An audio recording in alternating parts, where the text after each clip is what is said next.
kita tahu sekarang masanya AFTA, ASEAN Free Trade Area, terus kemudian Sustainable Development Goals (SDGs), dan itu berpengaruh ternyata terhadap karakteristik para peserta didik kita, Mas Abun. Apalagi Industrial Revolution 4.0. Nah iya betul, Industri 4.0 itu ya, itu sangat-sangat berpengaruh, dan itu tantangan memang buat para generasi muda, para peserta didik kita yang sekarang ini untuk menyongsong Indonesia Emas 2045.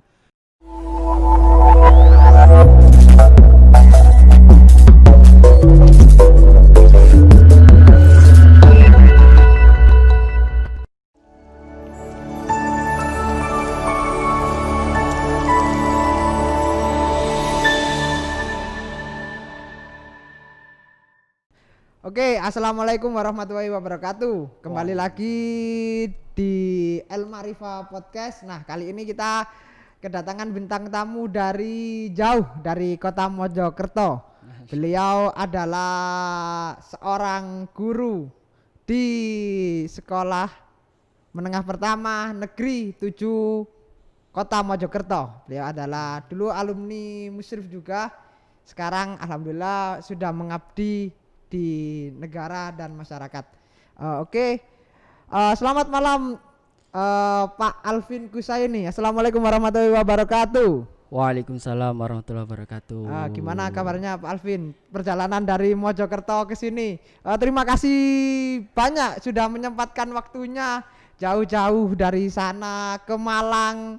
Cuma untuk podcast ini, podcast spasial, kami mengundang Bapak di hari guru ini karena ya kita ketahui di Musrif sendiri pengabdiannya juga totalitas, apalagi sekarang sudah pengabdian di negara dan masyarakat. Makanya kita sangat beruntung sekali El Marifa kedatangan bintang tamu seperti panjenengan. Bagaimana Bapak Alvin? Ini saya manggilnya Bapak atau Mas ini karena kan masih muda. Ya. Kan nanti ada Mas Menteri, kalau dipanggil Bapak takut apa gimana? Terlalu tua ya. Iya. Nah, terserah Mas Abun ini. Ya, ternyata dipanggil Mas Guru atau Mas Alvin ini? Mas boleh, Alvin terserah. aja. Ya, Mas Alvin boleh aja ya. Boleh. Baik.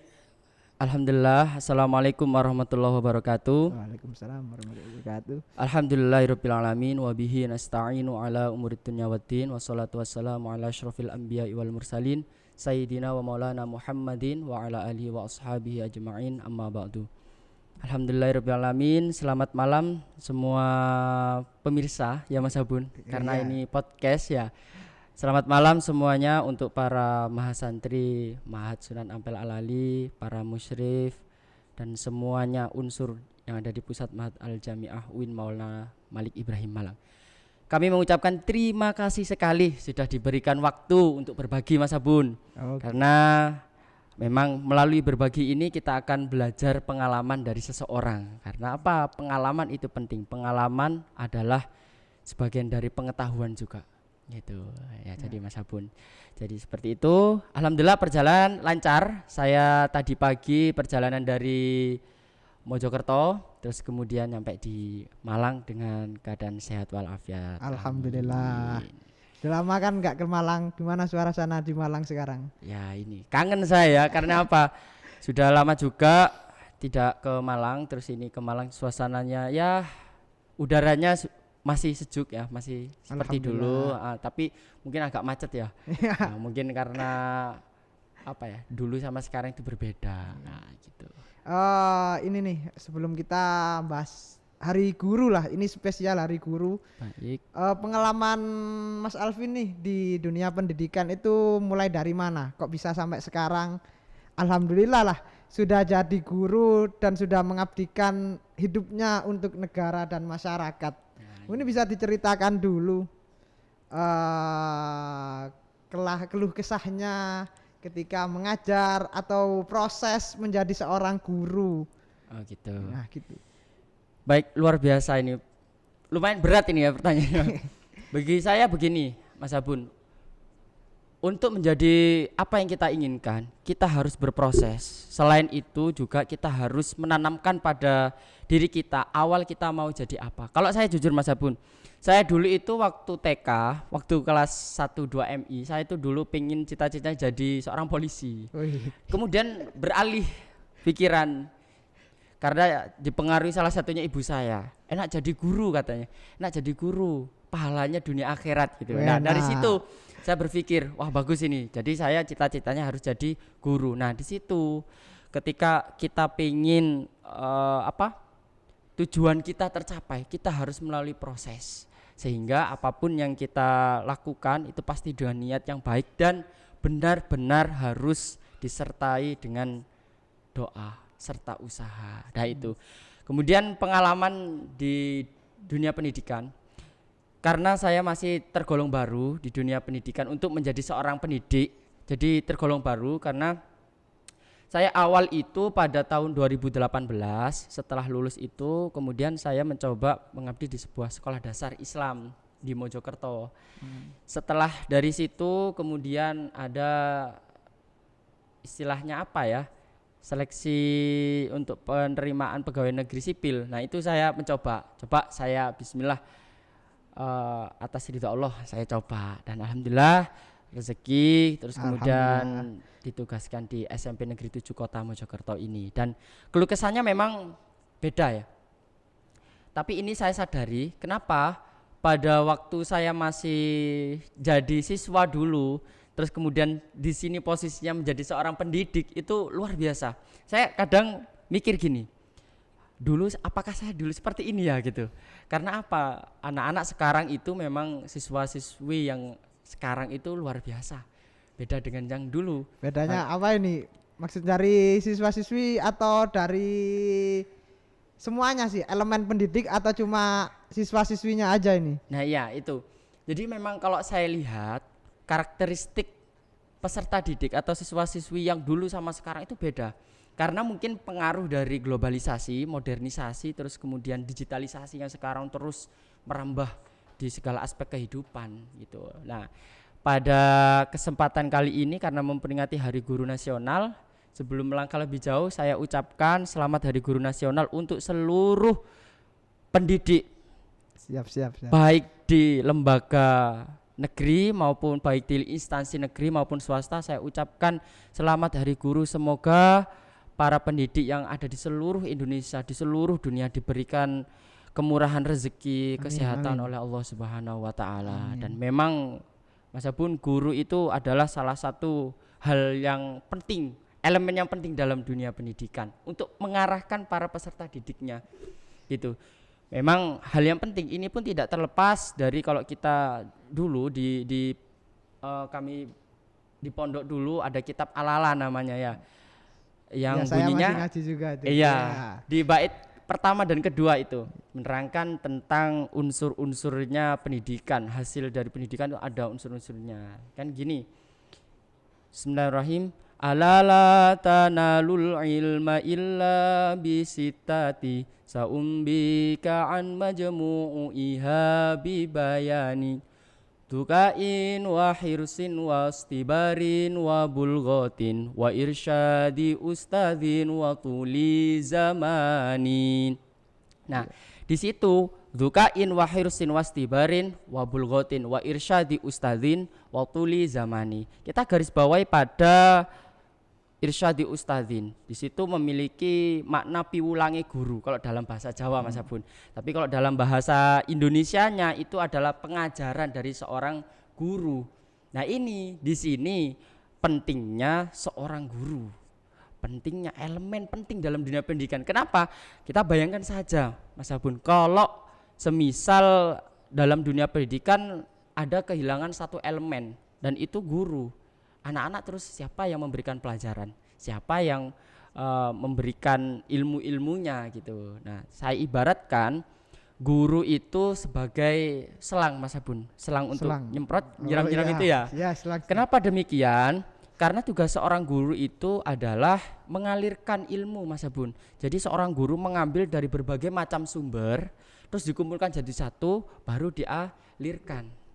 Nah, Jadi dari mengalirkan ilmu itu nanti insya Allah menjadikan au yang tafa'u bi. Ya, au ilmu yang tafa'u bi, ilmu yang bermanfaat bagi peserta didiknya. Jadi seperti itu Mas Abun. Berarti kalau tadi ada, seingat saya ilmu itu tidak akan berhasil tanpa 6 tadi, dan salah satunya adalah guru. Berarti betul. tanpa guru kita gak akal bisa dapat ilmu yang bermanfaat. Berarti emang elemen wajib dari kalau kita mau ilmu yang bermanfaat ya guru. Ya, betul. Oke, bagus ya. Memperingati Hari Guru nih. Nah, bulan kemarin kita juga memperingati Hari Santri. Ya, betul. Nah, sekarang bulan ini, hari ini adalah Hari Guru Nasional. Kalau kita belajar dari Hari Santri kemarin, kenapa sih kok ada Hari Santri itu ada sejarahnya? Mungkin Betul. di Hari Guru ini kenapa kok hari ini dijadikan sebagai Hari Guru, itu sejarahnya bagaimana untuk Mas Alvin? Ya, baik. Pertanyaan yang bagus ini. Ini tentang sejarah Hari Guru Nasional dan ini harus tahu semua gitu. Apalagi Jadi, guru harus tahu. apalagi guru. Kenapa kok saya diperingati kan gitu istilahnya. Saya kenapa kok diperingati gitu. Nah, jadi dari literatur yang saya baca, memang Hari Guru Nasional ini terlahir pada tahun 1994 pada tanggal 20 November melalui keputusan Presiden nomor 78 tahun 1994. Waktu itu presidennya Pak Soeharto Masiannya. Itu pun tidak lepas dari peran dari PGRI. PGRI adalah Persatuan Guru Republik Indonesia dan juga diperingati 25 November tahun 1945. Dulu lebih awal PGRI daripada Hari Guru Nasional, karena Persatuan Guru Republik Indonesia isinya adalah para guru-guru yang ada di seluruh Indonesia. Itu sejarahnya Mas Abun. Jadi sampai sekarang itu Hari Guru tetap diperingati karena apa? Kita ketahui bahwa guru adalah pahlawan tanpa tanda jasa. Betul gitu ya Mas Abun. Iya ya. Oke. Tadi awalnya seperti itu, kenapa kok ada Hari Guru dan menjadi hari nasional. Hari Betul. Guru adalah hari nasional. Mungkin ini ya. Dulu kan 1994 Ya, 1994. masanya seperti itu. Iya. Sekarang kita sudah di 2020. Tahun yang panjang dari 1994 apalagi 45 terbentuknya PGRI sampai 2020. Ini waktu yang panjang. Mungkin apakah ada perbedaan antara dunia pendidikan yang dulu sama sekarang? Gitu ya. Jadi bagus ini. Jadi ketika kita belajar mengenai dunia pendidikan yang Hari Pendidikan Nasional pun juga diperingati Mas Abun. Jadi elemennya dari pendidikan itu diperingati Hari Guru Nasional, terus pendidikannya itu pusatnya juga diperingati pada tanggal 2 Mei sebagai Hari Pendidikan. Jadi begitu. Pendidikan dulu dan sekarang itu berbeda sekali Mas Abun. Hampir 360 derajat berubahnya. Sama lah. Ya. 180. Ya, 180. Jadi kalau 360 sama. 180 derajat berbalik. Kenapa? Ya yang saya katakan dari awal tadi, imbas dari globalisasi dan digitalisasi. Kita tahu sekarang masanya AFTA, ASEAN Free Trade Area, terus kemudian Sustainable Development Goals, SDGs, dan itu berpengaruh ternyata terhadap karakteristik para peserta didik kita, Mas Abun. Apalagi Industrial Revolution 4.0. Nah iya betul, Industri 4.0 itu ya, itu sangat-sangat berpengaruh dan itu tantangan memang buat para generasi muda, para peserta didik kita yang sekarang ini untuk menyongsong Indonesia Emas 2045.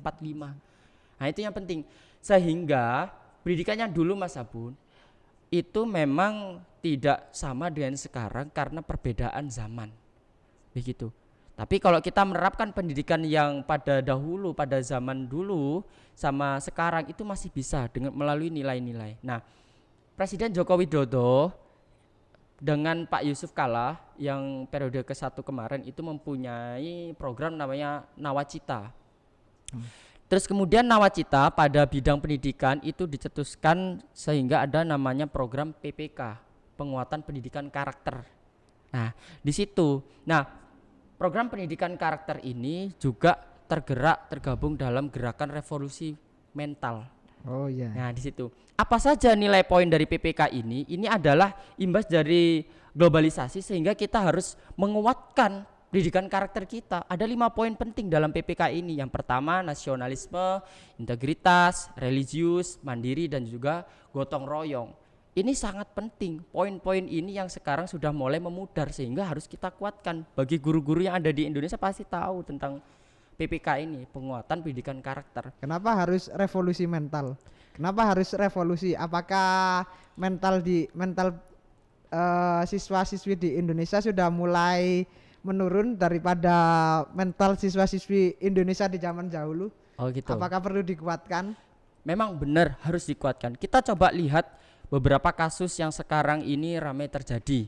Contoh ketika ini pembelajaran jarak jauh di masa pandemi sekarang ini, banyak sekali para peserta didik kita itu yang lebih aktif di dunia maya dibanding di dunia nyata. Sehingga pada poin-poin seperti religiusitas, mandiri dan gotong royong, nasionalisme itu akan tergerus. Kenapa? Karena para peserta didik kita itu rata-rata menggunakan gadget. Memang harus itu dipakai. Sehingga apa? Gadget itu mengurangi dan mempunyai dampak sosial yang besar. Yang aslinya kita harus bersosialisasi, sehingga bisa jadi kalau anak itu tidak bisa istilahnya menguasai lingkungan, maka dia akan jadi antisosial. Maka nilai gotong royong akan hilang, nilai nasionalisme akan hilang. Jadi makanya harus dikuatkan. Berarti ini masa yang sekarang itu adalah masa yang sulit, apalagi pandemi. Apalagi ini buat guru sendiri. Betul. Bahkan masalah yang sulit, dan harus ada strategi-strategi khusus untuk menangani siswa-siswa yang ada di zaman sekarang. Betul. Karena tidak sama dengan zaman yang dulu.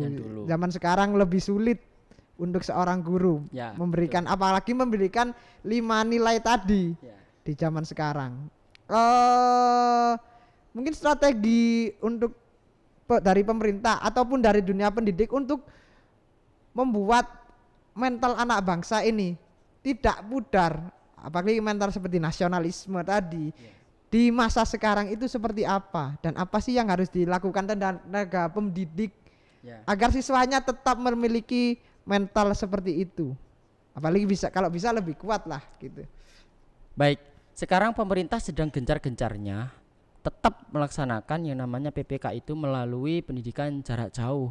Melalui apa? Melalui platform pendidikan yang sudah ada, baik itu di Google maupun ada biasanya itu ada beberapa instansi pemerintahan itu yang membuat platform pembelajaran sendiri seperti e-learning dan lain sebagainya. Nah, itu di situ membuat nilai-nilai di situ tetap diadakan dalam asesmennya, dalam proses penilaiannya itu harus tetap ada. Bagaimana contoh nih ya, bagaimana seorang siswa itu bertanggung jawab dengan hasil pengerjaannya dengan melalui apa? Melalui yang namanya form evaluasi diri. Contoh kemarin di sekolah kami menggunakan hal tersebut ketika penilaian tengah semester, Mas Abun. Jadi setelah mengerjakan soal ada link lagi untuk mengetahui tingkat kejujuran dan tanggung jawab peserta didik terhadap mereka mengerjakan soal yang sudah diberikan oleh Dewan Guru. Jadi seperti itu. Itu adalah bentuk-bentuk dari untuk penguatan mental harus tetap kita jaga. Harus tetap kita jaga, tidak kita biarkan walaupun belajar dari rumah nih ya, tapi tetap kita pantau. Semua Dewan Guru itu bergerak bagaimana memantau proses pembelajaran siswa-siswi kita. Ada yang berkunjung ke rumahnya hanya sekedar melihat proses pembelajarannya, terus kemudian melalui aplikasi meeting, aplikasi meet yang lain itu bisa kita gunakan. Itu cara kita di masa pandemi seperti ini, Mas Abun. Supaya tetaplah pembelajaran mental itu yang sangat penting lah. Betul, betul memang. Harus tetap dijaga. Betul. Oke, ngomong-ngomong soal pendidikan mental atau pendidikan karakter ini. Betul. Sekarang kan bukan sekarang sih, akhir-akhir ini banyak sekali kasus yang mengerucut ke guru. Betul. Ini kurang lah kalau menurut saya pribadi, itu kurang untuk perlindungan hukum dari guru. Untuk guru. Perlindungan hukum untuk guru dari saya pribadi sangat kurang. Apalagi sekarang sudah banyak sih menurut saya anak-anak SD yang karena dicubit gurunya saja, gurunya dilaporkan sampai masuk penjara. Zaman saya tuh gak ada tuh. Kalau dicubit guru, di rumah dicubit orang tua. Sekarang enggak. Sekarang kan udah banyak itu murid-murid ya, sayang sekali kan, walaupun SD SMP dikasih tahu guru, dimarahin guru, malah lapor ke orang tuanya juga gitu, lapor ke polisi, akhirnya gurunya bermasalah dan akhirnya masuk penjara. Nah itu kan disayangkan sekali.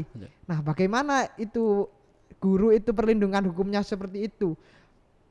Menurut Mas Alvin sendiri, yang dilakukan itu benar apa ya salah? Apa yang salah ini penegak hukumnya atau bagaimana untuk kasus seperti itu? Yang orang tua melaporkan ke polisi tadi ya? Iya, hanya karena anaknya dimarahin atau dicubit lah. Gitu. Kalau saya dulu ya seperti itulah. Pasti kalau Mas Abun sering dicubit sama gurunya nih. Gak mau lapor orang tua dulu, karena betul. pasti dicubit balik karena nakal. Tapi kalau zaman sekarang sih sayang sekali gitu. Iya. Jadi begini Mas Abun, ini ada cerita menarik dari saya dulu. Saya dulu juga waktu sekolah Madrasah Ibtidaiyah, waktu MI dulu itu ada ketua yayasan, beliau almarhum Allahumma firlahu warahmuafi wa'fanhu. Beliau itu luar biasa, memang mendidiknya keras. Dulu memang saya terkenal dablek gitu ya Mas Abun. Sampai beliau itu saking mungkin beliau itu ya udah jengkel ya sama saya. Jadi gitu ya, pakai penggaris dipukulkan ke saya. Saya terus penggarisnya patah dan itu pun saya diem. Terus bilang ke bapak saya ya. Terus sama bapak saya dibilang gini malan. Bahasa Jawanya gini, ancene sih kowe nakal gitu. Jadi kalau dalam bahasa Indonesia itu gini, memang sih kamu nakal gitu. Jadi ya memang kalau zaman dulu wali murid itu keras. Kalau gurunya yang seperti itu ada yang mungkin mencubit dan itu. Dan begini Mas Abun, saya kira saya pun juga sudah mengalami hal yang demikian dan itu sangat bermanfaat, berdampak besar pada diri kita. Ketika kita mendapat hal seperti itu, yang saya rasakan guru itu tidak memberikan kekerasan pada kita, tapi bentuk kasih sayang untuk mengingatkan kita, kamu loh jangan seperti ini, kamu loh jangan seperti ini. Sehingga apa? Itu tujuannya mengarahkan. Itu nilainya. Tapi mungkin ada yang miskomunikasi sehingga wali murid itu pun juga merasa apa, anak saya kok di sekolah kok malah dikerasin gitu. Nah itu yang perlu klarifikasi bersama gitu. Jadi guru itu sudah ada undang-undangnya pada Undang-Undang Nomor 14 tahun 2005 Mas Abun. Jadi di situ ada tupoksi hak dan kewajiban seorang guru atau pendidik. Nah di situ kita kembalikan nanti kalau ada masalah-masalah yang seperti itu, kita lihat apakah itu hak seorang guru dan kewajiban seorang guru melakukan hal tersebut. Nanti kalau masalah penegakan hukum, kita lihat kasusnya Mas Abun. Jadi tidak serta-merta kita semua membenarkan perilaku guru gitu. Kadang mungkin ada yang perilaku guru yang menyimpan yang harus kita benarkan juga, itu ada. Tapi juga ada yang memang seharusnya guru itu tidak dijatuhi hukuman, itu memang juga ada. Memang kasusnya mungkin hanya dicubit.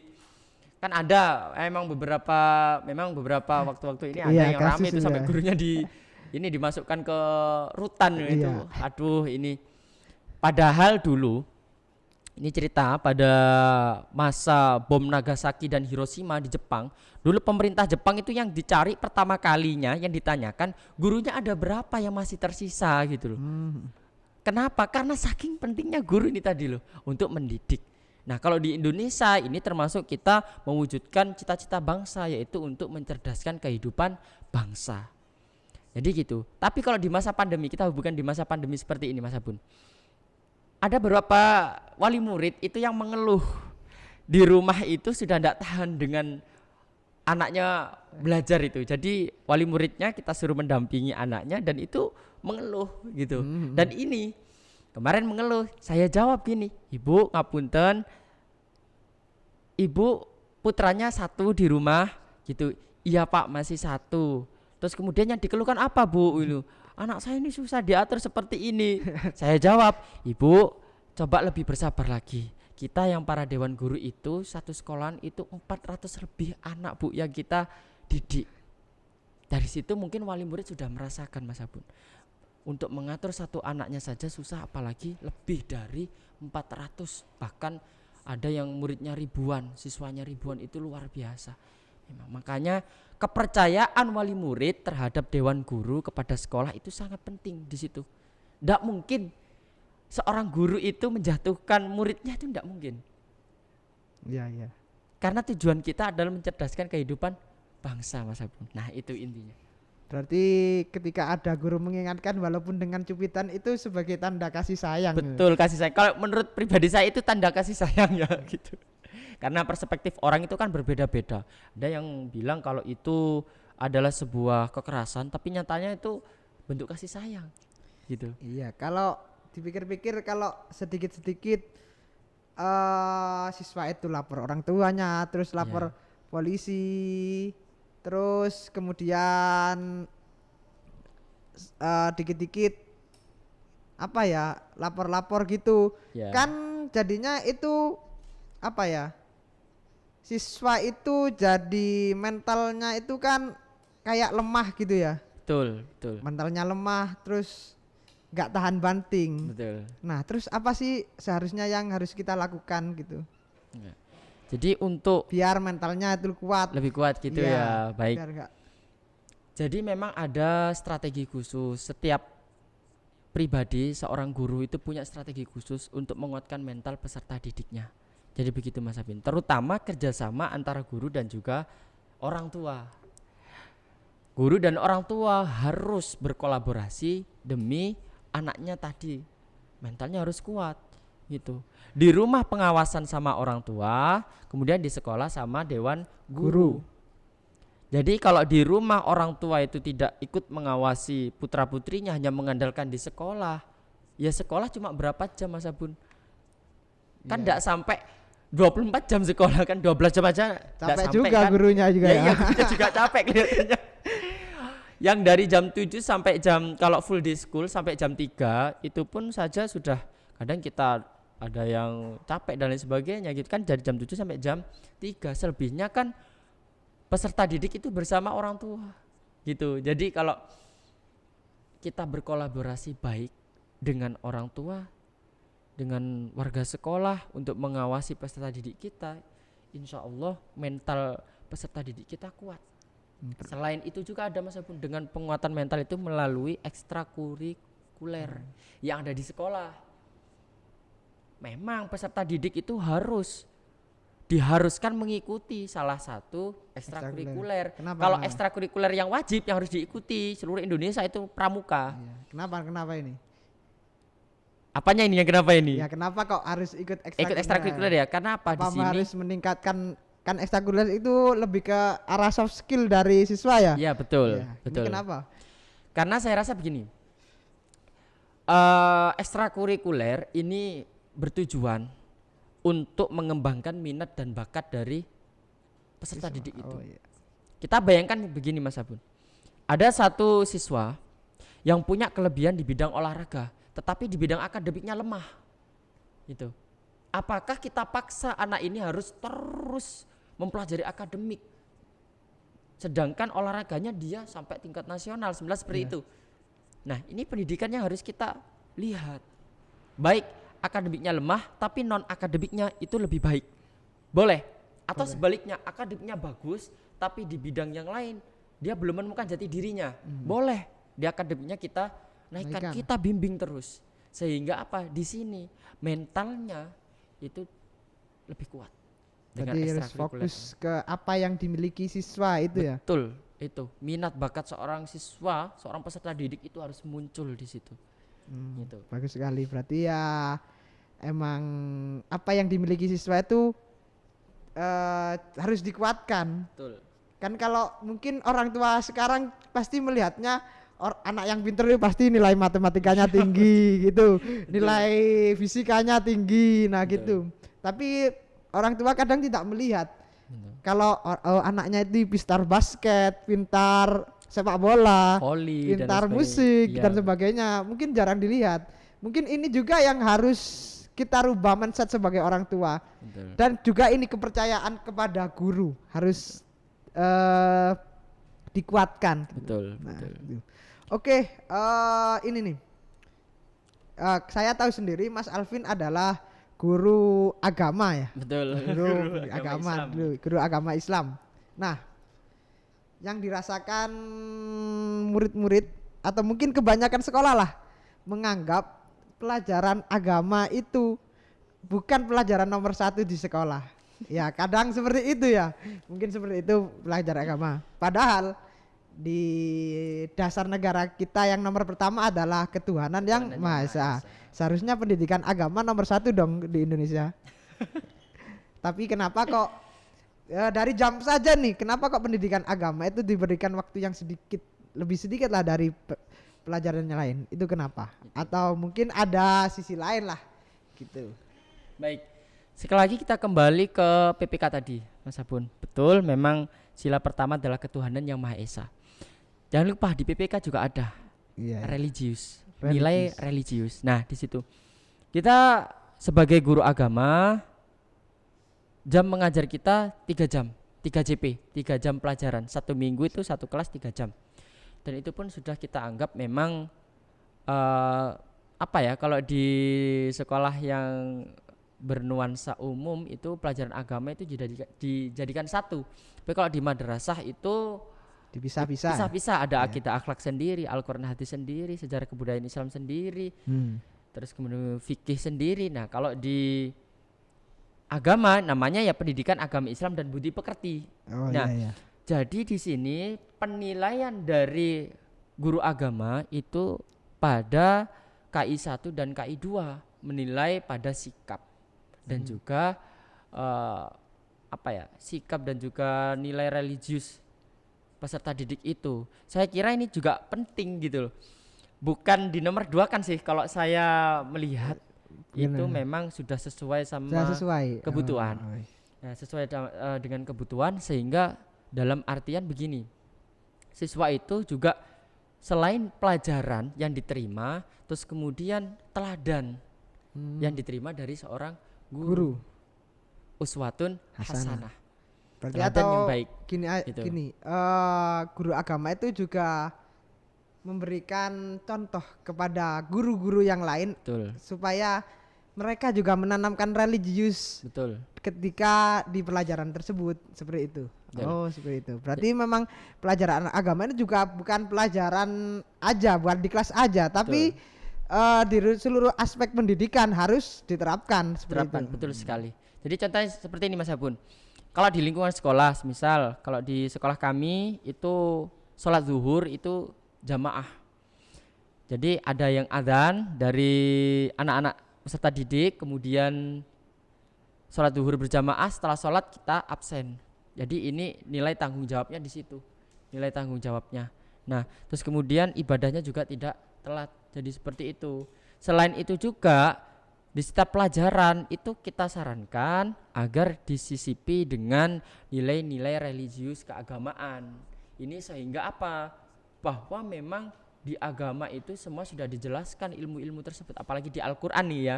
Kalau kita berbicara masalah pendidikan agama Islam pasti tidak terlepas dengan sumber-sumber hukum yang ada di agama kita, Al-Qur'an, terus kemudian hadis, ijma' qiyas gitu ya. Kalau di Al-Qur'an ya memang di Al-Qur'an itu semuanya sudah menjelaskan tentang semua keilmuan, semua bidang kehidupan itu sudah ada. Itu Mas Abun. Jadi tidak hanya pelajaran, uswatun hasanah juga kita berikan contoh yang baik bagi peserta didik sehingga sikap itu juga berpengaruh terhadap peserta didik. Seperti itu Mas Abun. Berarti lebih ke ini ya, semuanya ya. Betul, Aspek penyeluruh ya. Bukan hanya pelajaran kelas saja. Nah, betul. Ini nih yang saya tanyakan lagi. Menurut Mas Alvin sendiri, guru itu siapa? Apakah mereka yang mengajar di sekolah saja? Apakah dosen? Atau mereka yang di jalanan tapi memberikan pendidikan kepada kita, memberikan suatu ilmu kepada kita? Atau Mas Alvin punya pandangan sendiri siapa sih guru itu? Baik, Bagi saya guru kalau pada umumnya itu adalah sebuah akronim atau singkatan digugulan ditiru. Itu kalau bahasa Jawa. Berarti digugu itu diteladani dan juga teladannya tadi ditiru. Sikap baiknya ditiru. Tapi seperti ini Mas Abun. Kalau pandangan saya, guru itu tidak hanya yang mengajar di lembaga pendidikan. Semua bisa menjadi guru. Ungdur makola walatangdur mankola. Lihatlah ungdur makola walatangdur mangkola. Lihatlah apa yang dibicarakan, jangan lihat siapa yang berbicara. Jadi semua bisa menjadi guru. Walaupun peserta didik kita bisa jadi guru buat kita. Contohnya apa nih Mas Abun? Nah, ada anak yang mungkin dia mempunyai permasalahan malas belajar nih. Apakah kita langsung otomatis menjustis dia itu seorang pemalas? Seharusnya tidak seperti itu pemikiran seorang guru. Kita lihat seorang guru bukan seperti itu ya. Iya, kalau kita lihat kenapa anak ini malas belajar, pasti ada sebab akibat. Ini ilmu bagi kita. Ilmu bagaimana? Ilmu problem solvingnya kita, memecahkan masalah dari anak tersebut. Kenapa anak ini bisa malas? Kok bisa malas? Kenapa? Kita lihat. Ya. Jadi mungkin punya permasalahan demikian sehingga kita punya problem solving, solusi yang kita tawarkan untuk memecahkan masalah tersebut. Dan ini guru kalau tidak ada kejadian seperti ini nggak bisa belajar. Makanya itu. Jadi kan cara berpikirnya guru itu seperti itu. Walaupun kita dinamakan guru, sebuah profesi yang banyak orang itu bilang kalau guru itu adalah profesi yang mulia. Tapi bagi saya guru bukan berarti segalanya, bukan berarti orang yang paling berjasa terhadap orang yang paling benar juga ya. Betul, bukan orang yang paling benar juga Mas Abun. Tapi ingat Mas Abun, presiden, menteri, kapolri tidak akan bisa menjadi seperti beliau tanpa adanya guru. Jadi seperti itu pandangan saya, semua bisa menjadi guru, bahkan pengalaman best teacher. Pengalaman adalah experience is the best teacher. Betul, pengalaman adalah guru terbaik. Paling baik. Itu ya, terbaik itu. Ini nih, bukan terakhir ya. Ya terakhir sih. Apa sih pesan di Hari Guru ini dari Mas Alvin sendiri ya bukan siswa juga sih. Bukan ke siswa siswi, tapi ke seluruh elemen pendidikan di Indonesia. Terlebih lagi di bangsa Indonesia, apalagi khusus untuk Mas santri kita MSAA gitu. Ya. Terbaik.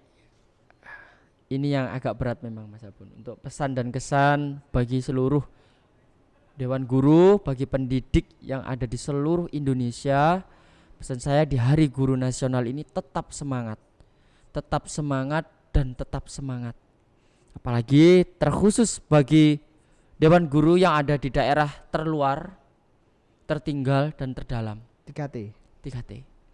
Ini yang perlu kita acungi 2 jempol, bahkan bisa 4 jempol nih sama jempol kaki. Gitu, kalau boleh.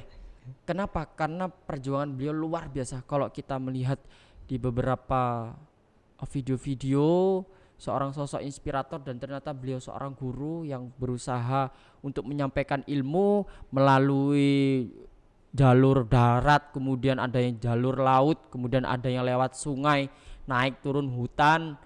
Itu bagi saya itu luar biasa. Sedangkan kita yang sudah nyaman dengan fasilitas itu seperti kadang ini. Kita lupa ya. Kadang kita lupa dengan apa yang sudah kita dapatkan. Kita lupa bahwa di sana para guru yang di daerah 3T tadi itu sangat luar biasa perjuangannya. Jadi memang seorang guru pun juga gitu. Jangan pernah istilahnya mengeluh. Kenapa? Karena seorang pendidik itu tidak mudah. Menjadi seorang pendidik perlu perjuangan, karena cita-cita yang ada di pundak kita nih seorang guru itu besar, yaitu untuk mencerdaskan kehidupan bangsa. Bayangkan kalau generasi kita nanti seperti kurang berilmu seperti apa itu. Wah, Masya Allah luar biasa itu kalau sampai jawab seorang guru tanggung jawab seorang guru itu Masya Allah berat sekali. Makanya kadang itu ada yang memang beberapa guru yang berusaha meminta haknya. Seperti apa itu? Nah, contohnya apa? Para guru yang istilahnya masih GTT, yang masih honorer, itu minta kelayakan hidup. dan itu memang luar biasa Mas Sabun. Kenapa Luar kok mereka biasa. sampai meminta kelayakan hidup? Apakah jaminan kehidupan untuk seorang guru ini masih kurang di Nah, Indonesia? kalau di Indonesia saya kira sudah bagus, sistemnya sudah bagus, cuma memang kurang merata gitu saja. Kurang merata. Kurang merata. Sudah bagus, ada tunjangan-tunjangan untuk guru honorer sekarang sudah bagus luar biasa, dan insya Allah para guru bisa hidup layak sebagai seorang guru dan tetap mempunyai semangat untuk mendidik terutama, dan itu memang sangat dibutuhkan bangsa kita untuk kedepannya Indonesia emas 2045. Mari kita wujudkan Indonesia Emas Betul. 2045. Luar biasa itu. Mungkin the last ini, skill or attitude. Kalau saya attitude, Why? because orang yang berilmu tidak punya attitude atau akhlak itu percuma. Lebih baik orang yang tidak berilmu tapi attitude akhlaknya itu baik. Itu intinya dari ilmu, Mas Abun. Apakah di dunia kerja kita lebih bisa survive dengan attitude atau dengan skill?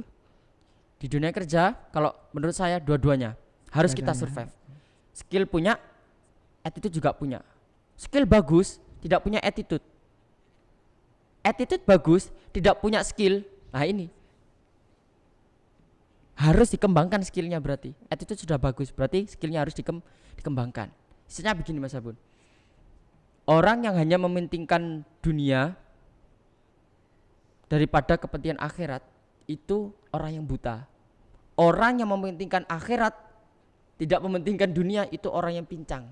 Tinggal kita pilih bagaimana yang baik. Kita jalankan dua-duanya, dunia akhirat. Kita jalankan skill dan attitude kita untuk meraih apa yang sudah kita cita-citakan. Ya kebanyakan kan kita fokus pada satu ya. Betul. Dapat. Nah, Kita nggak tahu makosid syariah yang dari Imam Al-Ghazali kan. Ya betul, makasih Iya, itu syariah. Betul, iya. betul. Kita juga harus menjaga pendidikan kita, Betul, harta kita, harta kita, Nah, itu. agama kita harus kita jaga itu. Diri kita harus kita jaga juga. Betul. Dan Berarti- itu juga keturunan kita harus kita jaga. Iya. Makanya dengan pendidikan itu keturunan kita maka akan lebih baik. Apalagi dengan kita mengutamakan dan menghormati guru. Insya Allah barokahnya luar biasa Mas Abun. Subhanallah. Luar biasa pokoknya. Memang itu. Berarti attitude tetap iya, Betul. attitude. Oke, mungkin cukup dulu podcast kali ini. Terima kasih Mas Alvin. Semoga dilancarkan rezekinya. Amin.